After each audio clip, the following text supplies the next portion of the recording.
मेरा नाम जमील अहमद है। आज का हमारा टॉपिक है ऑस्ट्रेलिया के अंदर इमिग्रेशन के लिए अप्लाई कैसे किया जाए, स्किल असेसमेंट क्या होता है, उसके सबके क्लास क्या होते हैं और उसके अंदर पॉइंट्स टेबल कैसे बनाए जाते हैं और इनके अंदर डिफरेंस क्या है और स्किल असेसमेंट के लिए कितना खर्चा होता है, उसकी एज लिमिट कितनी है, उसके अंदर कौन कौन सी क्राइटेरियाज और भी हैं और बॉडीज़ का जो है इम्पोर्टेंस क्या है इस सारे प्रोसीजर और आप लोगों को इस सारे प्रोग्राम के बीच में जो अखराजात हैं आप लोगों को कितना आ सकता है, आइल्स के कितने बैंड चाहिए आप लोगों को, एक्सपीरियंस कितना आप लोगों को चाहिए, एज क्राइटेरिया क्या है आप लोगों का और ड्यूरेशन ऑफ टाइम, इस सारे एप्लीकेशन प्रोसीजर में आप लोगों का कितना टाइम लग सकता है, इस सारे टॉपिक पे आज हम लोग बात करेंगे। ऑस्ट्रेलिया इस वक्त दुनिया के अंदर सबसे ज़्यादा इमिग्रेशन को एक्सेप्ट कर रहा है।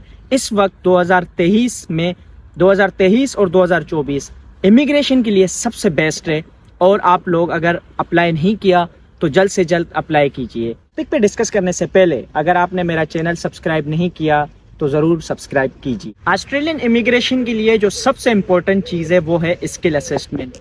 अक्सर दोस्त बिना स्किल असेसमेंट में कंसल्टेंट के पास चले जाते हैं कि भाई हमें इमिग्रेशन करनी है। विदाउट स्किल असेसमेंट आप लोग इस चीज़ पे अप्लाई नहीं कर सकते।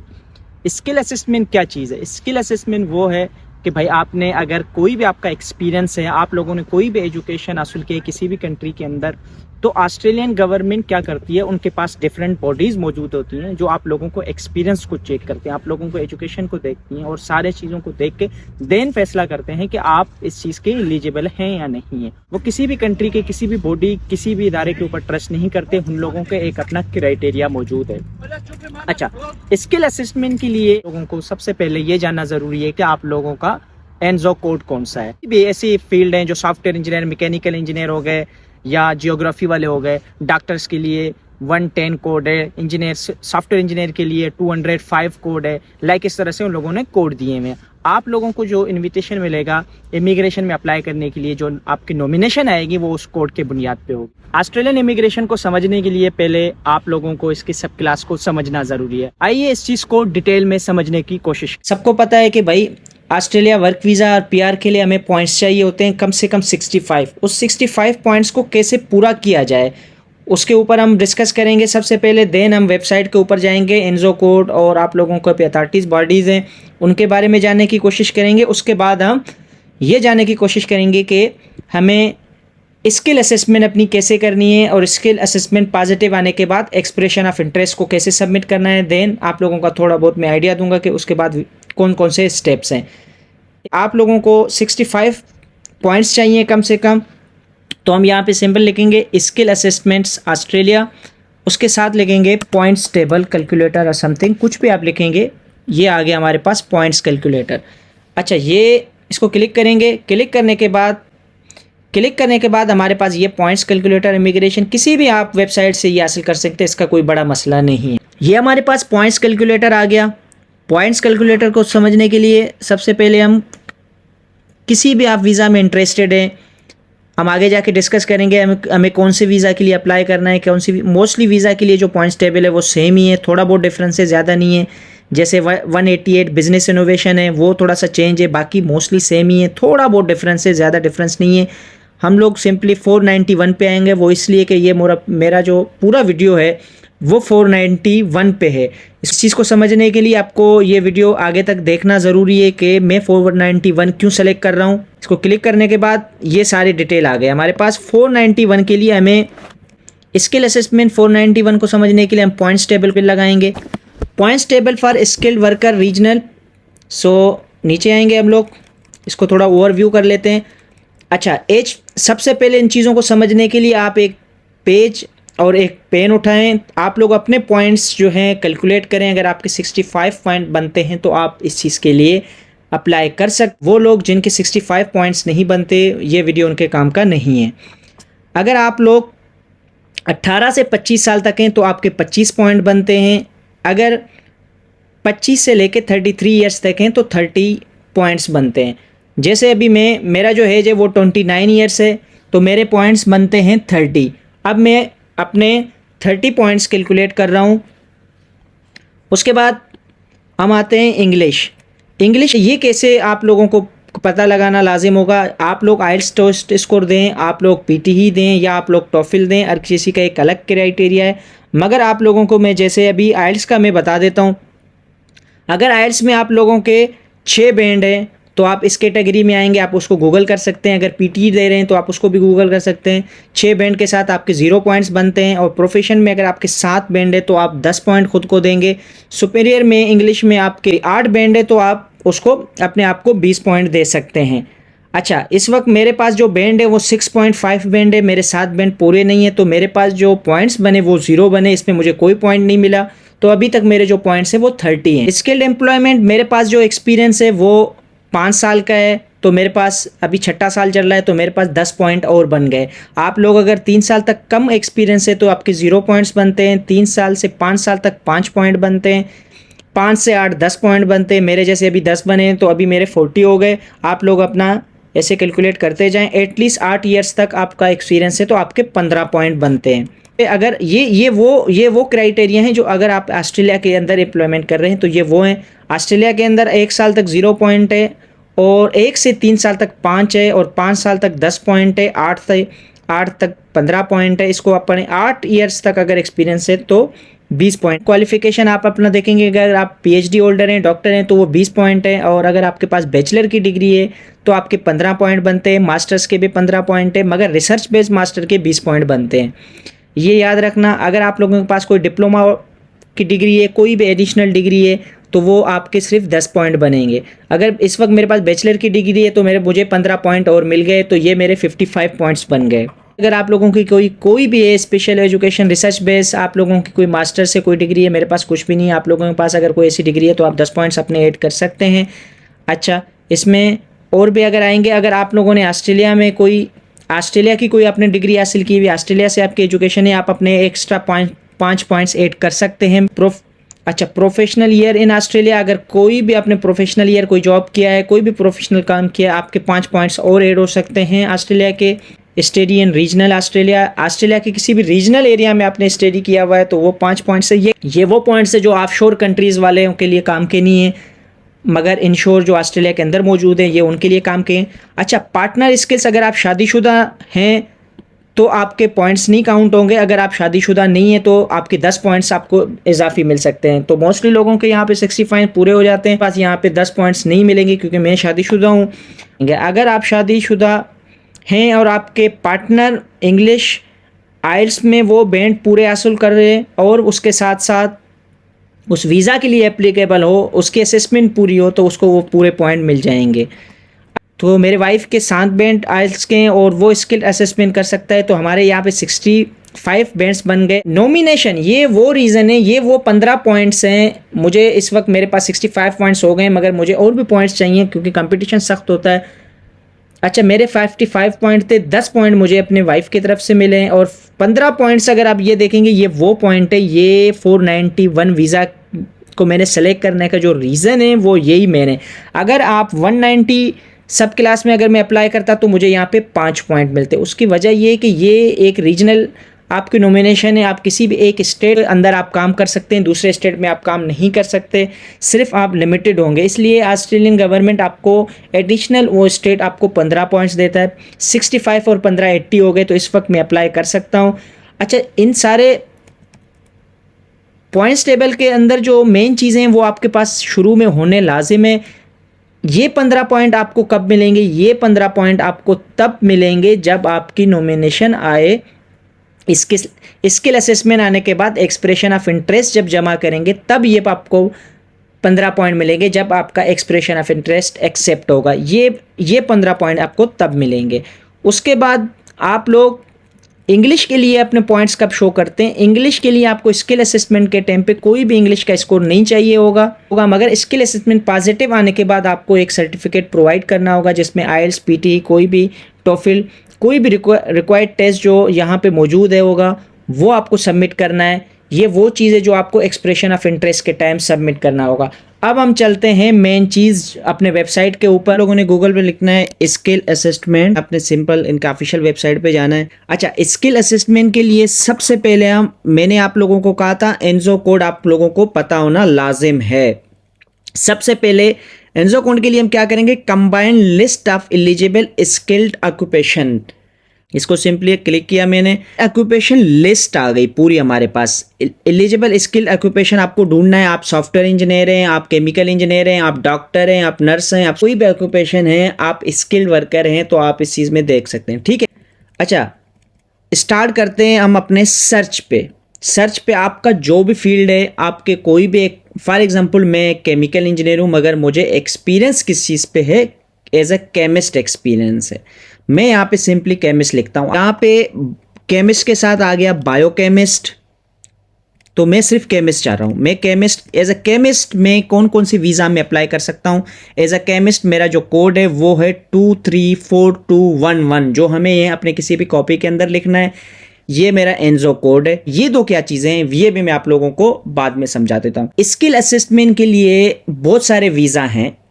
अच्छा, कुछ ऐसे प्रोग्राम हैं जिसमें 190 स्किल नॉमिनेशन सब क्लास 190 में अप्लाई कर सकता हूँ, 489 में अप्लाई कर सकता हूँ, स्किल रिकग्नाइज 489 में अप्लाई कर सकता हूँ, 485 में अप्लाई कर सकता हूँ, ये टेम्परेरी ग्रेजुएट है। 189 स्किल इंडिपेंडेंट में अप्लाई कर सकता हूँ। और मैं जो अप्लाई करने जा रहा हूँ अपने लिए वो मैं करूँगा स्किल्ड रीजनल प्रोविजनल वीज़ा सब क्लास 491। इसकी क्या वजह है? इसकी वजह जो है वो मेनली ये है कि 491 वीज़ा पे अगर मेरी नॉमिनेशन आ जाती है मुझे 15 पॉइंट्स एक्स्ट्रा मिलेंगे। जैसे मैंने आप लोगों को पहले बताया कि एज के पॉइंट कितने होते हैं, इंग्लिश के कितने होते हैं, स्किल एम्प्लॉयमेंट के कितने होते हैं, क्वालिफिकेशन के वैसे तरीके से मैंने आप लोगों को एक चीज़ समझाया था, स्टेट के भी कुछ पॉइंट होते हैं। जैसे 190 वीज़ा है, स्किल नॉमिनेटेड सब क्लास 190 वीज़ा में हमें 5 पॉइंट मिलते हैं, वैसे ही 491 में 15 मिलते हैं। अब मैं इसको क्यों सेलेक्ट कर रहा हूं जबकि ये परमानेंट रेजिडेंट नहीं है, ये टेम्परेरी रेजिडेंट है? इसकी वजह यह है कि मेरे पास इंग्लिश में इतने मार्क्स नहीं है, मेरे पास इतनी बड़ी डिग्री, मेरे पॉइंट्स कम बन रहे हैं। मैं चाह रहा हूँ मेरे पॉइंट्स बढ़ जाएं। तो अगर किसी और बंदे के पास अगर उसके पॉइंट्स ज़्यादा हैं तो वो 190 में भी अप्लाई कर सकते हैं, मगर हम इस वक्त सिर्फ 491 के ऊपर अप्लाई करेंगे। चलो, अच्छा ये कोड भी मैंने नोट कर लिया है। अब मैं क्या करूँगा, वेटासिस के पास जाऊँगा। वेटासिस के पास जाके मैं अपना स्किल असेसमेंट करवाऊंगा। ये ऐसे समझ लें ये थर्ड पार्टीज कंपनीज हैं जो आप लोगों की स्किल असेसमेंट करेंगे कि आप लोग क्या ऑस्ट्रेलिया के अंदर एलिजिबल हैं। आप लोगों ने जो पाकिस्तान, इंडिया, नेपाल जहाँ पे आपने स्टडी की है, जहाँ पे आपने जॉब किया है, वो जॉब एक्सपीरियंस आप लोगों के काम का है, वो सारी स्किल असेसमेंट करके आपको एक सर्टिफिकेट मुहैया करेगा। उस सर्टिफिकेट के बेऑफ पे आप फर्दर अपने वीज़ा एप्लीकेशंस वगैरह पे अप्लाई कर सकते हैं। सारे चीज़ें हमने स्टडी की हुई हैं, एक एक चीज़ हमने समझ लिया है। अब हम जाएंगे वेटासस के ऊपर। वेटासस की वेबसाइट के ऊपर जाके हम अपनी असेसमेंट करवाएंगे। जैसे मैंने यहाँ पे अपना सर्च किया है तो सिंपली अभी यहाँ सामने आ रहा है तो इसके ऊपर मैं जाता हूँ। वेटासस की वेबसाइट में जाएंगे और सिंपली स्किल असेसमेंट करवाएंगे। अच्छा, ज़रूरी नहीं है आप लोग वेटासस के ऊपर करें, आप लोग सॉफ्टवेयर इंजीनियर हैं, आप पीएचडी हैं, आप डॉक्टर हैं, आप कुछ भी हैं, आप लोगों का जो भी चीज़ है वो आप लोगों का ज़रूरी है। वेटासस कोई और वेबसाइट हो सकता है, कोई और अथॉरिटीज़ बॉडी हो सकता है, आप लोगों को ये सारा प्रोसीजर करने में। और हर एक इदारे का एक अपना तरीक़ेकार होता है, एक अलग वे होता है, मगर मोस्टली सारी चीज़ों का एक ही तरीक़ेकार होता है। सो ज़्यादा डिफरेंस नहीं होता, उसमें टेंशन लेने की बात नहीं है।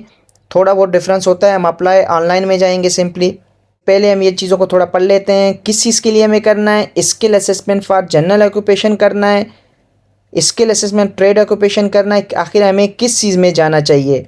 अच्छा, skill assessment for general occupation करना है, रेडी टू अप्लाई में जाना है। आप लोगों के पास आ गया ये चीज़। इस चीज़ को करने से पहले एप्लीकेंट और एजेंट, हम एप्लीकेंट है, खुद ही हैं। सारी चीज़ें आप यहाँ पे पुट करेंगे। एक एक चीज़ पुट करने के बाद आप इसको सबमिट करेंगे। रजिस्टर करने के बाद आप लोगों का लॉगिन आएगा। ये सारी चीज़ें मैं पुट करता हूँ, देन हम लॉगिन पे आ जाते हैं। एक ईमेल आ जाता है और उस ईमेल को आप एक्टिवेट करेंगे, देन आप लॉगिन पे जाएंगे। सिंपल उसके बाद लॉगिन करेंगे। लॉगिन के बाद पासवर्ड लगाएंगे और ये सारी चीज़ें देख के आपको लगा के लॉगिन करना है। लॉगिन करने के बाद क्रिएट न्यू एप्लीकेशन करना है। अगर आपने क्रिएट न्यू एप्लीकेशन में कुछ फॉर्म भरने के बाद जब उसको कंटिन्यू करेंगे तो यहाँ से करेंगे। अच्छा, ये सारा फॉर्म एप्लीकेशन सबमिट करने के बाद आप जब भी उसको व्यू करना हो तो यहाँ से कर सकते हैं। क्रिएट न्यू एप्लीकेशन में आ जाते हैं। आप लोगों के पास क्या करना है, सिंपली इसको क्लिक करना है। आप लोगों को यहाँ पे कोई भी मिस्टर मिस जो भी हैं आप लोग वो करेंगे, मेल फीमेल, आप कोई भी चीज़ें वो लिखेंगे सकते हैं। Date of birth, country of birth Pakistan, Nepal of current residency, जैसे अभी मैं इस वक्त यूके में हूँ तो अभी मैं यूके लिखूंगा। कंट्री ऑफ बर्थ पाकिस्तान हो गया अभी यू। आप लोगों की कंट्री ऑफ बर्थ पाकिस्तान है, आप इस वक्त यूनाइटेड किंगडम में फॉर एग्जांपल, मगर आपकी सिटीजनशिप किसी और कंट्री की, आपके पास जो पासपोर्ट है, पैदा कहीं और हुए हैं मगर आपके पास पासपोर्ट किसी और कंट्री का है। मोस्टली लोगों के पास ये सिनेरियो होता है। आप वो लिखेंगे यहाँ पे। अगर इस लिस्ट के अंदर कोई भी लिस्ट में नाम नहीं है तो आप यहाँ पे कंट्री लिख सकते हैं। ये सिंपली बेसिक इन्फॉर्मेशन है। आप लोगों ने अपने डिटेल देने हैं। आप लोगों ने ईमेल एड्रेस देना है, फ़ोन नंबर देना है, फैक्स नंबर है तो वो देना है, मोबाइल नंबर है वो देना है। कोई भी चीज़ जो स्टार के साथ है आप वो ज़रूर मेंशन करेंगे। बाकी चीज़ों का इतना ज़्यादा इशू नहीं है। ये आप लोगों का है पोस्टल एड्रेस जिसमें आप लोग अभी रह रहे हैं, जहाँ पे आपका कोई भी पोस्ट अगर आना हो तो वो आ सकता है। आपका एप्लीकेंट होम एड्रेस, अगर आपका परमानेंट होम एड्रेस पाकिस्तान है या कोई और है तो आप वो भी दे सकते हैं। आप लोग क्या इन लोगों को अथॉरिटीज़ देंगे कि आप लोगों की सारी चीज़ों को ये चेक करें। आप इसको सिंपली कंटिन्यू करेंगे। इस वक्त कंटिन्यू कर रहे हैं तो नहीं आ रहा क्योंकि हमने फॉर्म पूरा फिल नहीं किया।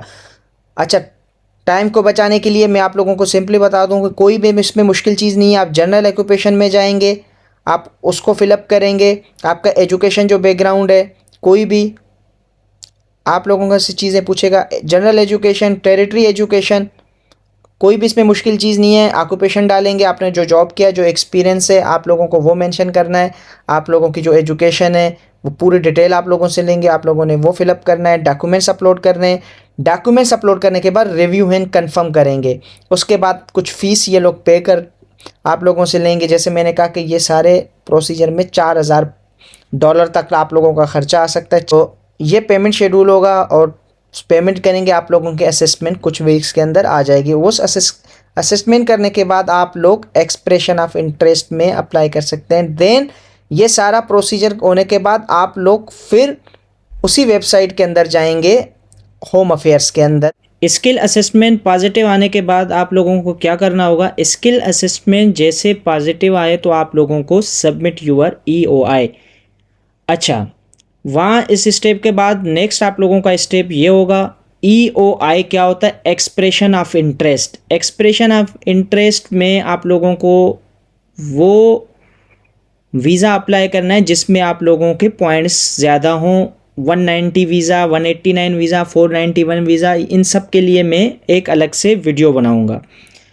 EOI सबमिट करने के बाद आप लोगों से सारे डिटेल लिए जाएंगे। ये वो स्टेज है जहाँ पे आप लोगों को अपना IELTS का स्कोर भी शो करना होगा और आप लोगों को एक एक डॉक्यूमेंट प्रोवाइड करना होगा। जैसे आप लोग सबमिट यूर EOI करेंगे उसके कुछ अरसे बाद आप लोगों को एक लेटर आएगा जिसको हम कहते हैं ITA, इनविटेशन आएगा। इनविटेशन आप लोगों को स्टेट की तरफ से आ सकता है, आप लोगों को फेडरल गवर्नमेंट ऑस्ट्रेलिया की तरफ से आ सकता है। वो डिपेंड करता है आप लोग किस वीज़ा के लिए अप्लाई कर रहे हैं और आपके पॉइंट्स किस बिहाफ पे हैं। इनविटेशन आने के बाद आप सीधा एप्लीकेशन अपना फाइल करेंगे फाइनल PR के लिए और वीज़ा के लिए।